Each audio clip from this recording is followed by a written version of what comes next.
Hey everyone, Christopher here.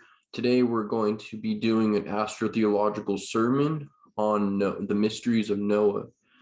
This will be a basic introduction into understanding biblical allegories and how they relate to us in a celestial sense, as well as an psychological, spiritual sense as well.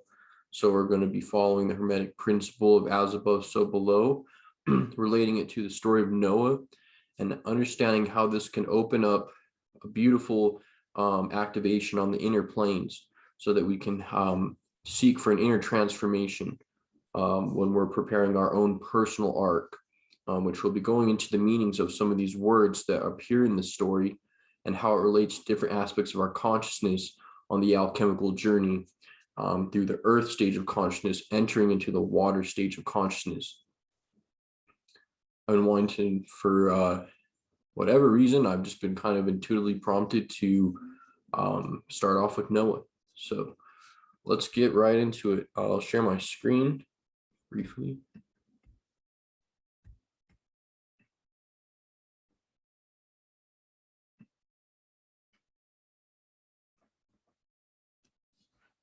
So the meaning of Noah in Hebrew is rest, calm, quiet, peace, tranquility, and equilibrium. Ark is a holy abode. Esoterically is the human body. The soul enters into human body, or the ark. Floods of life come, and we are purified. This is the essence or summary of the story. Now, on one level, this is the ark that Noah builds. Noah is the sun. Noah is the inner part of us that exist in the bliss of Brahman. Brahman is the effulgence of the Lord Krishna, or the cause of the counter space realm. Noah, meaning a place of rest, calm, quiet, is the inner part of us that is unperturbed by the four elements. It is the part of us that's connected to the highest states of consciousness. That's why it's said that Noah walked with God, meaning that Noah is the part of us that's connected to the top of the tree of life, Kether, Chokmah, and Banah. That's the higher father, mother. So our inner spiritual Noah is the higher aspect of our individual consciousness that's above the physical ego, that finds righteousness in God or rest. It also symbolizes the ability we have in youth to take the time to build the ark before the flood comes, because the Shiva, or the destructive principle of God, is always looking to preparing its next destruction to spontaneously allow for creation. So our karmic reactions create catastrophes when we just behave recklessly in the lower mind and do things selfishly. Then when the flood comes, we haven't built our ark, we get swept away. So we have to align with our inner Noah, which is the spiritual spark that resides within the consciousness. On another level, Noah is the sun on the ecliptic, where, for example, the sun entering the ark and exiting the ark is symbolic of the birth, death, and resurrection of the sun, because the sun enters into winter and the rain comes for 40 days and the floods occur. And then when everything happens, when that ends and peace returns, they leave the ark and everything is okay. So that symbolizes the sun resurrecting or birthing into spring. So as the sun climbs through this arc, that's why there's different animals in the zodiac and the dualities between them. Always look for different creatures' names within the stories, because they usually relate to the zodiac. And this is the human body, as well as, the ark being this human body, as well as the ark being the spiritual abode where Noah rests in and creates within the silence of meditation and solitude. So the ark is the human body. Noah being the inner light part of us, or inner spiritual atom that resides in our innermost, and it's connected to the highest aspects, and it is what is our conscious tells us when we are doing something that is not right. It's like a part of us that's still 100% conscious and connected to the supernal realms. It exists, coexists, and communicates with our inner being or inner father, which is in secret, or the Ancient of Days in counter space. So this part of us is referred to as Noah. And Noah is our inner knower. There's a correlation between the word Noah and knower. And it's the part of us that it's the knower of the field, just like what we're talking about with Lord Krishna. Noah, it represents the physical sun on the ecliptic as well as our inner spiritual sun. So in all of these stories, the infinite being or the high creator, where it be Jehovah, Yahweh, Christos, the Logos, Quetzalcoatl, the high level being, Vishnu, always finds favor in the solar heroes. So Noah is a just man, and he represents the part of us that follows the highest principles of nature, that is compassionate, the inner Christ that dwells and enters within the body or the ark. So Christ enters into our arks and starts bringing order into things. So in the story, Noah is the solar hero who builds an ark and saves his family from a flood along with the animals. And the unclean animals come in by twos and the clean animals come in by sevens. And thank you, Bill Donahue, for explaining that the animals that come in clean with seven represent the seven chakras and the kundalini and the pure thoughts and the pure things that we have to bring into our ark. Because in the story, Noah has to bring in dualities of animals, and in clean ones, he comes in by seven. This represents the dark aspects of ourself have to be reconciled, as well as the clean aspects that are in alignment with the true divine nature. And we build our ark of meditation and solitude, which we refer to in the definition. It's a place of a sanctuary or inner place of peace, where Noah, which means rest or peace or tranquility or equilibrium, connects with this ark, and then this order happens. So the Christ comes into the human body and creates an order. So when the flood comes, there's the ark that saves the soul, and the soul is going from the earth level of consciousness to the water level of consciousness. So this is also in alignment with the seasons and the ecliptic and the sine wave, as Noah represents the sun on the ecliptic. So the animals boarding the ship in twos are our inner polarities, and they come in with us to the body as we incarnate. So of course, the ark is 12 zodiac, and it's this circle. This is Noah's ark. And on another level, on this fundamental plane, the ark of meditation, of silence and solitude, we enter the ark of solitude, meditation, self-inquiry. Through various practices and techniques, we begin building our ark. And naturally, this occurs as well. As the cerebral spinal fluid regenerates the body, it's creating the ark. Once this takes place, we become immune to the floods of life and the disastrous effects of emotions. Like we will no longer have to have emotional outbreaks or have emotional tantrums or be affected emotionally from external things without our inner Noah allowing it or not. So we have our inner guidance system activating by moving from the earth level of consciousness of fear into the water consciousness level consciousness of understanding and truth. So once this takes place, our inner aggregates and demons are all washed away. As the flood comes, we need that inner purification from the waters. It rains for 40 days and 40 nights, representing completeness. So we become complete when we are aligned with our inner Noah. Our inner Noah is similar to Arjuna, and Noah communicates with God in the same way Arjuna communicate with Krishna. So our inner parts, our inner higher personality would be Noah, the inner sun, which connects to the inner spiritual sun, which would be Christos or Christ or Vishnu.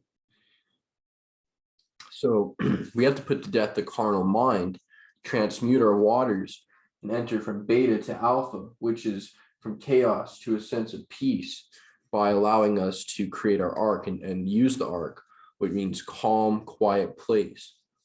Now, it's important to know the three sons of Noah.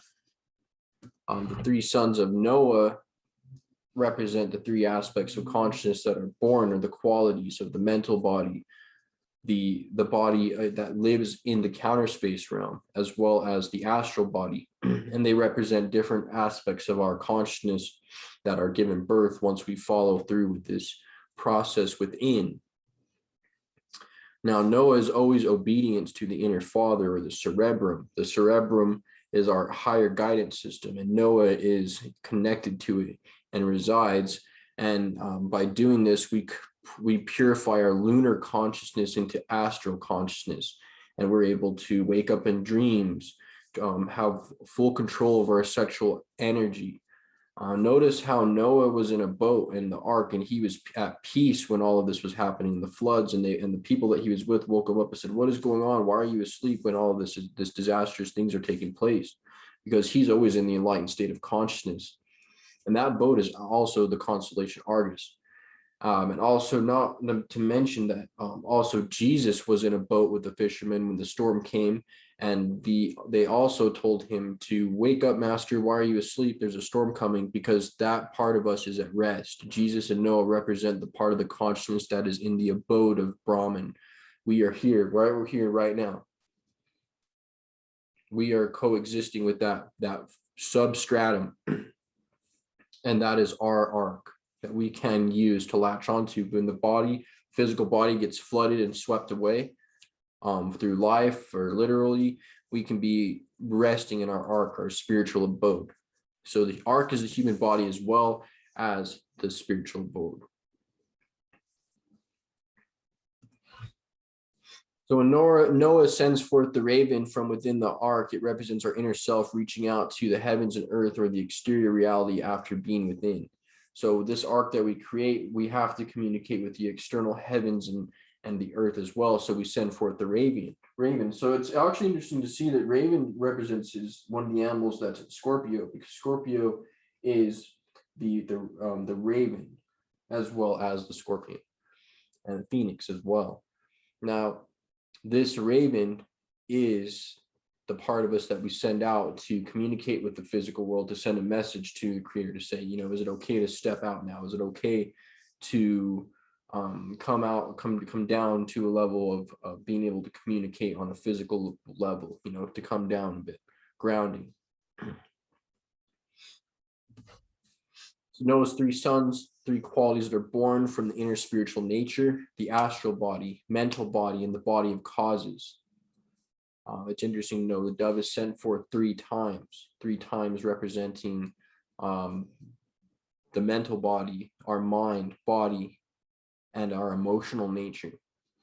And the number 3 represents the 3 crowns of the tree of life: Kether, Chokmah, Binah, wisdom and understanding. And these are the qualities that are born when we are working with these archetypes. The dove that's sent forth when Noah sends forth the dove in the boat. So the story of Noah essentially is this: Noah was the favored one of God. God told him that he's going to destroy the demons of the earth for him to create an ark and take animals and his family into it. And it was built with a specific part of wood. Now, wood has always symbolized the tree, and the tree of life, the tree of knowledge. And this relates to magnetism and magic and magicianry, and the ability to transmute our animal nature into divine, to be divinizers, to be theurges. And so he finds favor in him. He builds the ark. It's the ark, of course, is the sun traveling through the ecliptic, as this is the ark, and it enters the ark, it enters the winter, and then the storm comes, and then it resurrects. After he is there for a long time, he sends forth different animals like doves, the doves and the raven, to check and see how things are going out there, if it's safe to return from the ark yet. And then once the raven comes back and shows that, yes, the earth is now level, he exits the ark and things are peaceful. They survived the flood that was prophesied by Noah, who's the inner Adam that's spiritually connected to the spiritual realm. So the story represents an inner transformation, or the process of an initiate who takes the time and takes the chance now to start building their inner ark of meditation, so that when the floods come, we could be prepared. We have saved our energies. We've saved our sexual energies. We've saved our we have done our duties and our services to mankind. We have become solitude and create mental clarity and to practice the inner dwelling of meditation so that we can rise from the earth level of consciousness into the water level of consciousness. So then we can wash away those impurities of the lower mind and no longer be dragged around by them. So knowing the arc, entering and exiting the arc, representing the birth and death of the sun on the ecliptic. Noah, or the sun, enters into the arc, our human body, and starts to bring order to the chaotic elements in the three centers.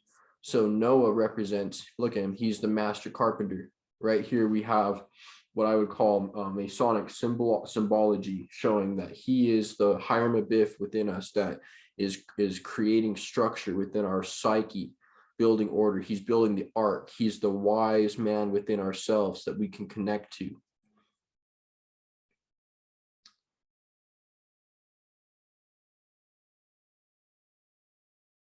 We can connect to the inner knower within ourselves, or the inner Noah. We each have our own individual, particular, specific Noah or archetype within us that activates and brings about these changes within our consciousness.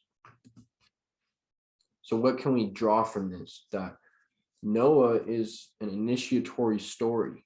Noah is the part of us that is of the higher nature and takes orders and is in direct connection with the cerebrum or the RAM or the higher mind, which is the Father who dwells within. And it helps us go from the earth level of consciousness to the level of water.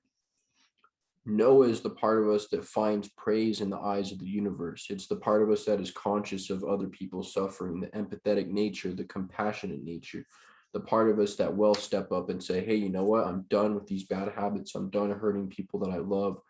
I'm done, the flood's coming. I can tell that the disaster is brewing. It's time to meditate and attach ourselves to spiritual things rather than have material absorption and only seek for material sense gratification. We could put our ideals in the spiritual nature like Noah did. Because Noah was an upright man, God found favor in him, told him to build an ark. He was instructed to go into the ark. He brought in the dualities of animals, which represent the zodiac. The ark represents the sun and the ecliptic, and this is just like the Knights Round Table of King Arthur. Instead of the round table, this is the ark. So this changes, the story changes, and this is what changes, but it always means this. It always references the soul incarnation to the human body or the spiritual creation. So in Noah, or the solar heroes such Moses, Noah, or all of the various characters represent different aspects of the initiatory journey of the alchemical changes. So this is definitely going to go well with the alchemical series that we're working on as well, where we've gone through Aries, Taurus, and now Gemini of the 12-part alchemical process.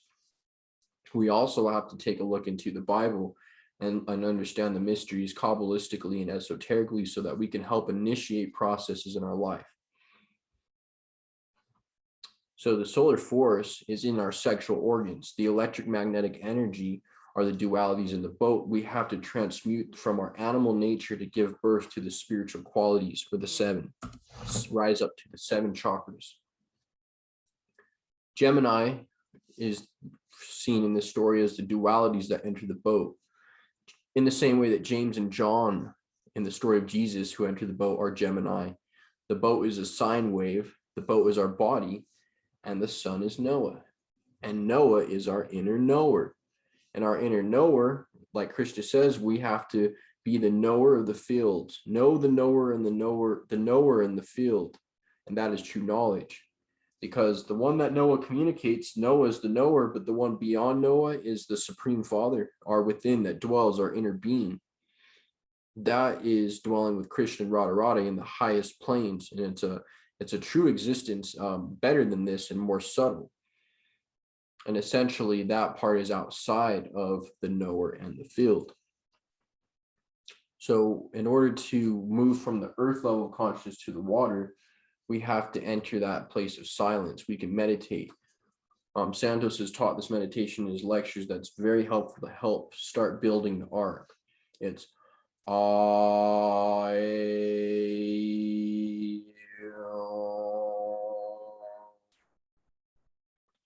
you're sounding out all of the vowels. A, E, O, I.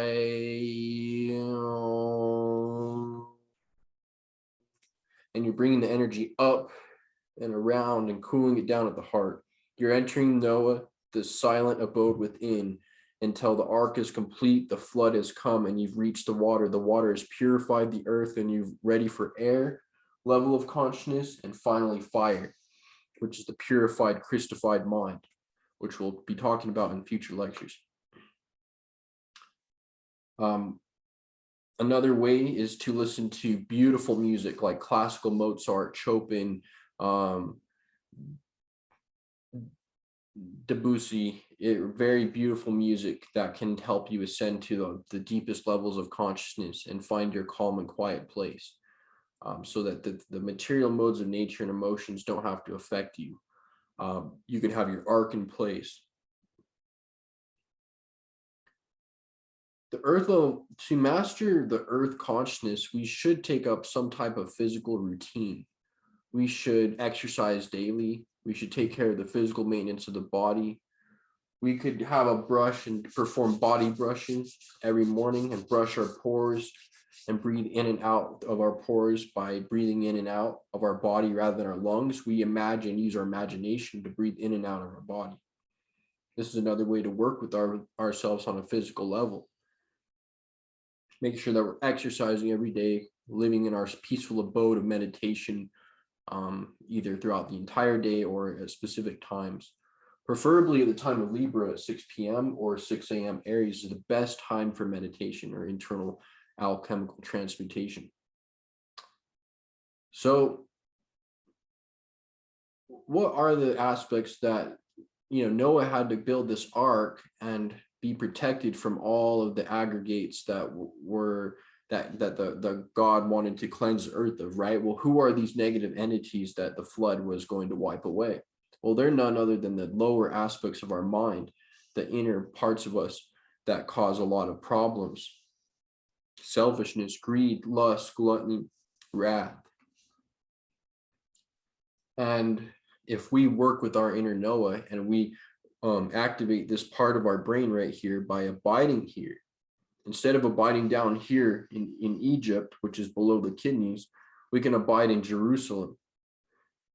Or actually, this is heaven. Jerusalem's the heart. This is the kingdom of heaven. Abide here with the Father and the Son, Father, Holy Spirit.